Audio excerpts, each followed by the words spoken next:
There's one piece of your brain that is outside your skull. In fact, you have two. The rest of your central nervous system is inside your skull and spinal cord, except lining the back of your eye is the neural retina, which is 3 cell layers thick, meaning it's about as thick as a credit card. And the neural retina is not attached to the brain. It is brain. The cells in the neural retina were deliberately placed during development. They got pushed out of the skull and deliberately to sense light events in the environment, and not just the shapes of things and what's moving around out there, but fundamentally to tell the rest of the brain and nervous system when to be alert and when to be asleep, based on how much light is in the environment and the quality of that light. So viewing morning sunlight around the time of sunrise, as well as evening sunlight around the time of sunset, not just at sunrise and sunset, but near those times, a couple hours on either side, is fundamental for instructing the brain, a special collection of neurons right above the roof of the mouth, which then instructs all the cells of the body when to be active. It's sort of like you're a factory and you need your digestion to work on a particular schedule and you need your spleen to work on another schedule. And it's morning light and evening light in particular. And the cells that do this, they pay attention not to blue light. Everyone's kind of obsessed with blue light as it relates to this stuff. Wrong. That's only half the equation. It's the contrast between yellow light and blue light. So in the morning and at sunset, yellows are getting brighter. Watch a sunrise or sometime or a sunset. And blues are getting darker. And that contrast is relayed to the brain. You don't perceive it. Even blind people can transmit this information into the brain. And it says, make a cortisol pulse early in the day to give you energy and agitate your body to go be active. And then it times the onset of the melatonin pulse in the evening, which is going to put you to sleep.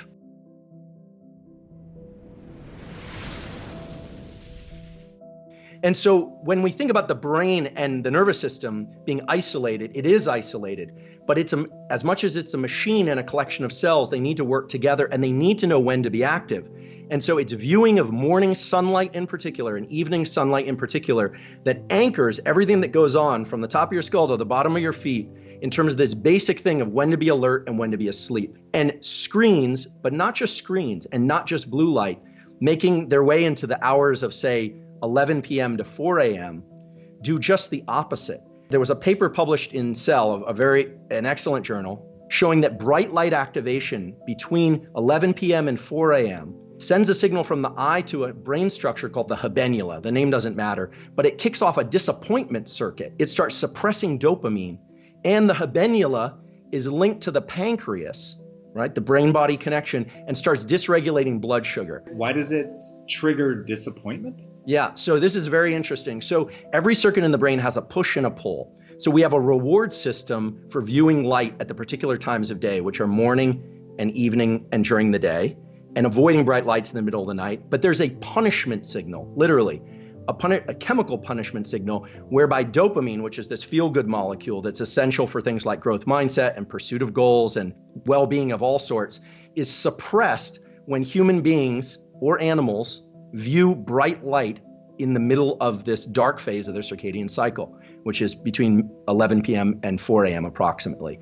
And so nature does this. It creates rewards for doing the right things that move you in the direction of general adaptation and wellness, and it punishes you. Mother Nature is kind of a double-edged sword. She's very benevolent when she wants to be, but if you don't obey her rules, she punishes you too. And so you have circuits in the brain that are pro-depressive. And this light viewing from 10 p.m. to 4 a.m. kicks off a pro-depressive circuit. What's interesting about growth mindset is that it seems like there's some attachment of the reward systems of the brain to the action or the pursuit of a goal, not just achieving a goal. And when we step back and we look at what that really entails at a neurochemical level, we have reward systems in the brain. They generally fall into two categories. There are the reward systems that make you feel really good with kind of the here and now and everything that's within the confines of your skin and the things you already have, love of your dog, love of your spouse, gratitude for all the things you happen to have. And those are generally governed by the release of molecules like serotonin and oxytocin. But then there's another reward system, which is the one that drove a lot of human evolution, which is the dopamine reward system. Now, dopamine is a very misunderstood molecule. It's often talked about only in the context of reward. Like, I'm going to work to this goal, I'm going to build my company, I'm going to get tenure as a professor, whatever it is, and you reach it and you get this dopamine reward. And indeed, that's true. But what's often not discussed is that dopamine is secreted en route to rewards while you pursue rewards. Now, the ability to tap into that system, to subjectively amplify that pathway of reward in pursuit of goals, is an absolute game changer when it comes to things like anything challenging that of long duration or uncertainty. But the amazing thing is, remember, the brain only does 5 things, and we get to decide which of those sensations and perceptions have relevance and which ones don't, or which ones are attached to a goal and which ones aren't. So growth mindset, in its purest form, is the attachment of these reward systems to the effort process, to the friction process, and not just to obtaining a reward. There's a very well-known body of literature in neuroscience, at least among neuroscientists, that talks about something called reward prediction error. And it says, if you can dose the dopamine subjectively as you go through the pursuit of something, and then have a lot of dopamine when you reach that thing, it's very likely that you're going to reinforce that circuit. There will be neural plasticity, and that circuit will become stronger. So the next time you will revisit those sets of behaviors. The opposite can happen too, where you're in real anticipation of something. This is going to be great. This is going to be great. This is going to be great. And then you reach that goal and it's kind of underwhelming. And that generally triggers this circuit that I referred to earlier, this kind of disappointment or pro-depressive circuit. So dopamine is involved in reward, but it's also involved in the pursuit of rewards. And so as you reach a milestone, or as you tell yourself, I'm on the right track, this friction I'm feeling, this late night, this early morning, this hard conversation with somebody that doesn't feel good, I'm going to tell myself this is for a larger purpose. That's that subjective insertion, that abstraction that we were talking about earlier. And when you start releasing dopamine to those kinds of things, there's essentially no limit on the number of things you can do or the energy to do them. When you look at communities of very high performers, and I'm fortunate enough to do some consulting with some people from special forces communities and so forth, they're very good at attaching a reward to specific behaviors in subjective ways.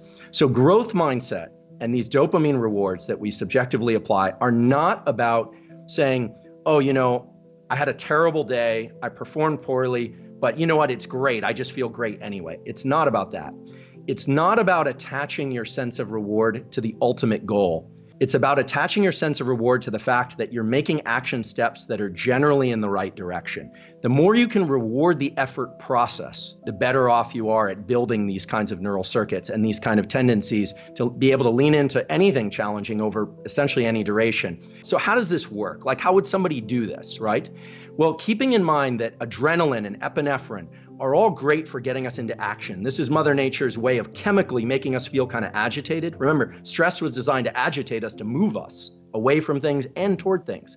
But realizing that that's a limited resource, that eventually that same chemical is what makes you have a negative mindset. It feels painful. It's the burn in your body. It's uncomfortable. And realizing that dopamine can push back on that neurochemically. It can suppress those sensations of wanting to quit. You say, well, then how do I get this dopamine to work for me before I hit a goal? Because not every day is going to be a real win. There's some days, some pain points along the way. So what is this process really about? And how would somebody implement these dopamine and epinephrine type neurochemical events in their own life? Well, we all know the example of like wanting to run a marathon. I've never run a marathon, but that'd be a nice goal to have. Let's say tomorrow morning I set my shoes near the door. Now, a lot of people have talked about this. Day 1, you set your shoes near the door. Day 2, you go out the door. Day 3, you run around the block. Day 4. But the key thing is not just to go through the actions, but when you hit each one of those self-designated milestones, the milestones that you're setting out for yourself, you have to pause for a moment and tell yourself, I'm heading in the right direction. I haven't run the marathon yet, but this is the foundation upon which I'm going to lay another foundation, upon which I'm going to lay another foundation. And those little pulses of dopamine allow you to get that action step without the depletion that it would normally bring. Otherwise, it's like you're spending money. This is like replenishing this bank account that you have, and it's a neural bank account. And so dopamine is the thing that you can control the dosing of. And so if you say, today it's my shoes at the door, but tomorrow it's around the block, and that's it. But that's in the direction I want to go. What you do is you now get those 2 events, plus the next day, the mile-long runner, and so forth, without it depleting you. It actually builds this capacity to build more reward. And this is what people from elite special forces can do. They know how to make small, simple physical steps in the real world that allow them to build on these reward circuitries, but they don't get delusional about how they're doing. They keep the end in mind, but they get very micro. They move the horizon in very close. And so if you can move the horizon to something you know you can complete and you reward that, you essentially are where you were before. You're just as strong, if not stronger, but you're heading in the direction you need to go. You're not depleting, you're not spending out anything. And it feels a little weird because none of us like to reward things that aren't external, but the ability to control these internal reward schedules is everything.